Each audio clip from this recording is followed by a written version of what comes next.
देखें जी, मैं तो तौफीक भट्ट साहब को शख्सियत तो समझता ही नहीं, मैं तो उन्हें एक फिनोमिनन कहता हूँ।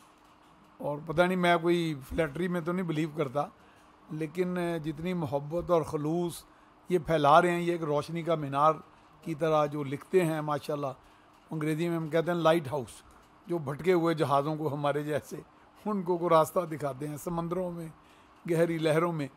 तो एक ये है कि एक ज़हन रसाब आया, मेरे इनके साथ एक्सचेंज ऑफ व्यूज़ होते रहते हैं और बड़ा क्रिएटिव माइंड। तो मैं कभी कभी, और चूँकि हिस्से मज़ा भी माशाल्लाह बड़ी अच्छी है और ये तौफीक़ात के नाम से हमें नवाजते रहते हैं, तो मैं इन्हें शहनशाह तौफीक़ात कहता हूँ और कभी कभी शहनशाह तख्लीक़ात भी कहता हूँ। तो माशाल्लाह वो हमारे लिए तो ये एक बड़ा कौमी सरमाया है, असासा हैं। और अगर मुझे ये इजाज़त दें तो अस्करी ज़ुबान में ये हमारा स्ट्रेटजिक असासा है चूँकि मुल्क में अस्करियत भी बहुत है। और सबसे बड़ी जो खूबी जो इनमें माशाल्लाह मैंने देखी वो कि बबांगे दोहल जो है वो बात करते हैं।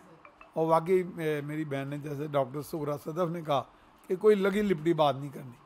और ये एक देखें, ये एक ऐसा मिशन होता है, मुझे याद पड़ता है कि मैं नेशनल डिफेंस यूनिवर्सिटी में था, मैंने 3-4 कोर्सेज़ किए, उसमें पाक अमेरिका डायलॉग भी था, तो मेरे साथ कई जनरल भी थे, एक नामवर कह लें या रसवाए ज़माना जनरल शुजा पाशा भी थे मेरे साथ।